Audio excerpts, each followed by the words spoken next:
국토교통부가 9개 국적 항공사에 운수권을 배부했습니다. LCC 등 운수권을 받았지만 운항까지는 첩첩산중일 것으로 예상이 됩니다. 아시아나항공과 에어부산이 1분기 실적을 공시했습니다. 전년 동기 대비 적자 폭이 크게 확대된 것으로 나타났습니다. 필리핀이 안전을 위한 새로운 표준을 마련했습니다. 업계 재개 위한 관광 대응 및 회복 계획도 포함되어 있습니다.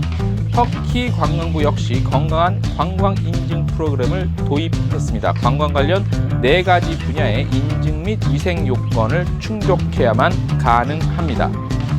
인터파크 투어가 인생 나눔 캠페인을 진행합니다. 5만원에서 10만원 해외여행 바우처를 제공한다는 소식입니다. 캐세이 퍼시픽 항공이 항공권 환불과 수수료 면제 등 다각적인 대응을 마련한다는 소식입니다. 트래블데일리 5월 18일자 동영상 뉴스 시작하겠습니다. 네, 여러분 안녕하십니까? 트래블데일리 5월 18일 월요일자 동영상 뉴스 시작하겠습니다.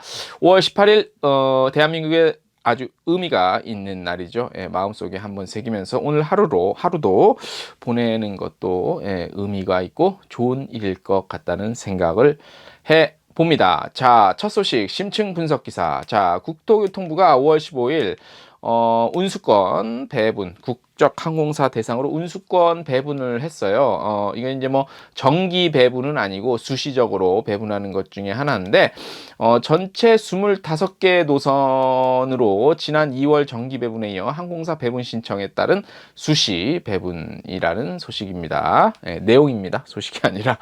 자, 항공사에서 국토교통부에 먼저 신청을 하죠. 우리 어느 노선에 뜨고 싶다, 운항하고 싶다 그러면 이제 국토교통부에서 선정을 해주죠. 자, 국제선 운항이 대부분 멈춘 상태죠. 코로나19 극복 이후 항공사가 안정적으로 취항할 수 있도록 지원하기 위한 조치라고 국토교통부는 밝혔습니다. 그래서 이제 항공 운항이라는 것은 이제 또 상대국이 있기 때문에 상대 국가가 코로나19에 대해 안전이 확보된 이후 항공 당국의 허가 그리고 지상조업 계약 등을 거쳐서 취항을 할 것으로 예상이 됩니다. 자, 이번 운수권 배분의 특징을 좀 몇 가지 살펴볼게요. 자, LCC, 그러니까 저비용 항공사의 중장거리 배분이 눈에 띕니다. 일단 현재 이번에 배분받은 걸 보면 대한항공이 2개 노선, 그 다음에 아시아나항공은 1개 노선 정도에 불과해요. 하지만 제주항공은 이원 구간을 포함해서 11개 노선 신규 배분 받았고요. 티웨이 항공은 유럽 노선으로 분류되는 크로아티아 노선을 포함해서 총 5개 노선을 배분받았습니다. 그리고 신규 항공사죠. 플라이 강원 역시 양양에서 출발하는 2개 노선, 국제선 노선을 받았습니다. 자, 이 중에서 가장 주목을 끌고 있는 티웨이 항공을 좀 살펴볼게요. 티웨이 항공, 크로아티아와 장거리 노선 중에 이번에 5개 중에서 크로아티아와 타지키스탄이 포함이 됐어요. 크로아티아가 주 3회인가요? 그리고 타지키스탄이 주 2회 배분받았는데, 이제 이게 장거리 노선에 그쪽으로 운항하는 다른 항공사들이 있잖아요. 여기에 어떤 영향을 미칠지, 여기 변수가 좀 될 수 있어요. 자, 현재 크로아티아 노선 한번 볼게요. 크로아티아는 대한항공이 자그레브죠. 자그레브로 저기 지금 운항하고 있어요. 11시간 걸리는 장거리 노선이죠. 대한항공이 주 3회 뜨고 있고, 그리고 외항사로서는 또 터키 항공인가요? 터키 항공이 경유인가? 경유구나. 터키 항공은 경유인데 외항사는 경유하는 노선이 또 있어요. 크로아티아 운항 중인 노선. 그리고 국내 LCC 중에서는 티웨이 항공이 최초입니다. 최초로 정기편을 이번에 받은 겁니다. 지난 2월에는 인천 호주 노선 운수권을 티웨이 항공이 받은 바가 또 있습니다. 자, 이번 크로아티아 노선과 타지키스탄 노선 확보를 통해서 차별화된 노선 전략을 통한 지속 성장을 할 계획이라고 티웨이 항공은 밝혔는데, 문제는 LCC 항공사들의 장거리 노선에 대한 탑승률을 어떻게 유지하냐, 이게 이제 또 다른 변수가 될 수 있죠. 모든 분들이 예상은 하시겠지만 관건은 항공요금입니다. 항공료가 얼마나 되냐가 이제 관건이 되겠죠. 국적사와 외국 항공사의 대형 항공사가 기존 운항 중인 노선과의 그 어떤 경쟁에 뛰어드는 것이기 때문에 가격 경쟁력에 큰 차이가 없다면 굳이 저비용 항공사를 탈 이유가 없겠죠. 이런 분석이 관계자들의 설명이 나오고 있습니다. 다시 한번 정리를 해드리면 11시간 가는 그 장거리 노선에 기존의 뭐 티웨이 항공을 비롯해서 LCC 항공사들의 보유하고 있는 기종이 기존 대형 항공사가 갖고 있는 항공 기종보다는 좌석 간격이라든가 여러 가지 부대 서비스 면에서 현재까지는 좀 부족하지요. 왜 부족하냐? 비용이 싸기 때문이죠. 그리고 그 항공사 측에서도 장거리 노선에서 수익을 속된 말로 뽑아내려면 뭐 그 정도 이상값 가는 기종과 서비스를 제공해야 되는데 그렇게 되면 당연히 항공권 가격은 올라가고 그렇게 됨으로써 대형 항공사와의 차별이 없어지면 굳이 고객이 비슷한 가격을 주고 LCC 항공, 저비용 항공사를 이용하겠냐 이 말이죠. 문제는 요거의 핵심은. 그리고 기존의 여행사에서 판매할 때도 어떤 게 과연 유리할까? 물론 항공권만도 따로 팔긴 하지만 뭐 패키지가 상품 같은 경우 섞어 팔기 때문에 충분히 이거 빼고 저거 빼고 이거 더하고 저거 더하면 충분히 가격은 어느 정도 맞출 수는 있다고 볼 수 있죠. 그렇기 때문에 그 11시간, 10시간 넘는 장거리 노선 배분 받았다고 무조건 항공사 입장에서는 다 이렇게 무조건 반길 만한 그런 입장은 아닐 것으로 봐요. 고객 입장에서는 뭐 선택만 하면 되니까. 근데 글쎄요, 요거는 한번 좀 두고 봐야 돼. 저도 참 조심스럽습니다. 한번 두고 보자고요. 두고 보고 어떻게 성공적으로 안착을 할지 한번 주목이 굉장히 되는 그런 소식이었습니다. 다음 소식 전해드릴게요. 필리핀 관광부를 비롯해서 터키 문화관광부, 그러니까 각 나라의 관광청들 본청 위주로 해서 중심으로 해서 다양한 지금 코로나 때문에 그리고 포스트 코로나, 그러니까 코로나가 끝난 이후에 그 대비해서 각가지 안전한 여행을 할 수 있도록 여러 가지 프로그램들을 선보이고 있습니다. 오늘은 저희가 필리핀과 터키만 보내드리지만 그 전에 저희가 다른 소식도 또 있었고요. 다른 관광청에서 필리핀은 이제 We Go as One for 투어리즘 주제로 뭐 이제 관련한 뭐 세미나 회의 같은 것 간담회 같은 거를 진행을 했대요. 그래서 관광객들의 최우선 고려 사항인 안전을 위해서 필리핀 관광부는 항공, 육상, 교통편 등에 대한 수용 인원을 제한하고요. 관광 실무자들을 재교육시키고 관광객들에게 위생 키트를 전달하는 등 이것들을 이제 의무적으로 시행할 수 있는 조치들을 이제 하기로 이런 간담회를 통해서 결정을 했고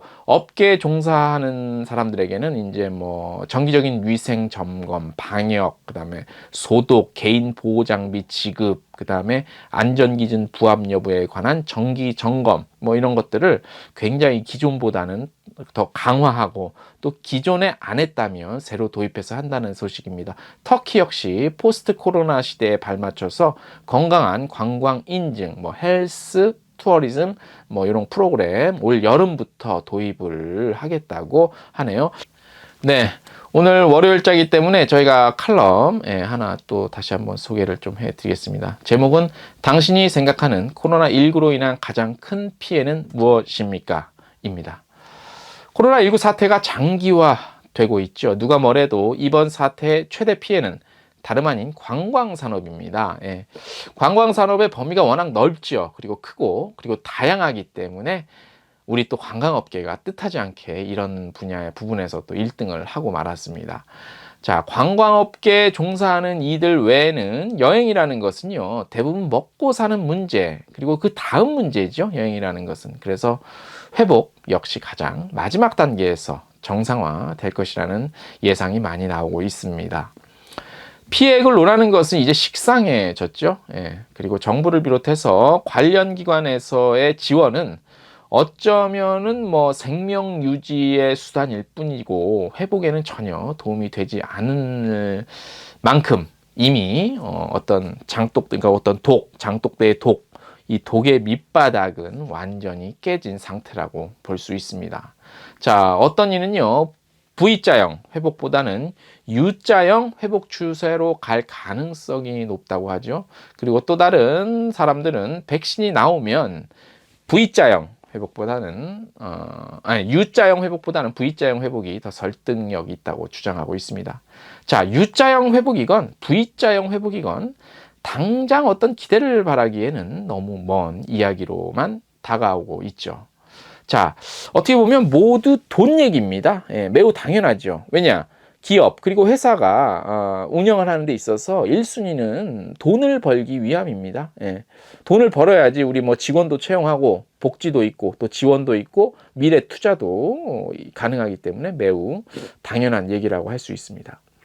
자, 이번 코로나19 사태로 인한 가장 큰 타격은 어느 업계나 마찬가지지만 수익 감소입니다. 돈을 못 번다는 얘기죠. 하지만 우리 여행업계는 돈을 못 보는 피해, 그 이상의 더 큰 손실이 있다는 점에 한번 주목해 봐야 합니다. 지금 당장 버텨야 하기 때문에 눈치를 우리가 못 챌 수도 있고 생각을 못 할 수도 있지만 사람이 빠져나가는 손해에 대해서는 한번 좀 곱씹어서 생각을 좀 해봐야 됩니다. 자, 이미 떠날 사람 그리고 나갈 사람은 대부분 정리가 됐죠. 그게 휴직이건 휴업이건 간에요. 이들 중에는 다시 돌아올 사람, 그리고 반드시 돌아와야 하는 사람, 그리고 안 돌아와도 상관없는 사람, 그리고 돌아오지 않았으면 하는 사람 등으로 우리가 좀 구분해서 정리할 수 있겠습니다. 자, 각자의 처지와 상황에 따라 좀 다르겠지만 아무튼 크게 보면요. 그리고 좀 고상하게 표현을 해서 말씀을 드리면 인재 손실이라고 할 수 있죠. 이번 코로나19 사태가 여행업계에 미치는 가장 큰 손실은 수익의 감소보다 어쩌면 인재 손실이라는 그런 말입니다. 자, 돈이야 다시 벌면 되지요. 하지만 사람 한 명 그리고 인재 한 명을 다시 얻기란 쉬운 일이 아니라는 것은 모든 분들이 알고 계실 것으로 믿습니다. 여행업의 특성상 지역 전문가도 돼야 하고요. 외국어 1개 이상쯤은 보통 이상으로 해야 됩니다. 그렇다고 그에 맞는 연봉 측정이 100% 반영됐다고도 볼 수 없습니다. 자, 여행이 사람을 보내고 맞이하는 일이다 보니 사람을 상대하는 일도 많지요. 그리고 어느 지역, 어느 식당 음식 맛이 좋은지도 알아야 되고요. 호텔 객실 단가도 외워야 합니다. 네, 파악하고 있어야 되죠. 자, 이뿐입니까? 무역을 하지 않는 이상 큰 관심 없어도 사실 살아가는데 일상생활하는데 큰 상관이 없는 환율까지 우리 업계 사람들은 신경을 써야 합니다. 하다못해 날씨까지 우리 사람을 우리 업계 종사하시는 분들을 조마조마하게 만들죠. 특히 여행사분들. 자, 사고라도 발생하면 법률 문제 그리고 보험 문제까지 또 들여다봐야 됩니다. 그렇게 일했지만 결국 코로나 한 방에 쉽게 일자리를 떠나야 하며요. 언제 다시 돌아올 수 있는지 없는지조차 모르고 있는 상황이죠. 저희가 만난 한 업계 원로는요, 이번 사태로 인해서 가장 뼈아픈 것은요, 인재들이 우리 여행업계를 떠나는 일이라고 한탄하는 목소리를 냈습니다. 떠나기는 쉬워도 보내기는 쉬워도 제자리로 돌아오는 것은요, 우리 인간사에서 매우 어려우며 어쩌면 불가능한 일일 수 있습니다.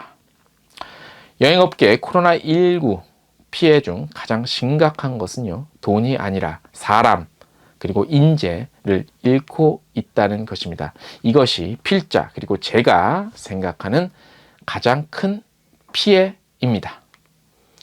트래블데일리 5월 18일자 동영상 뉴스 오늘 순서는 여기까지입니다.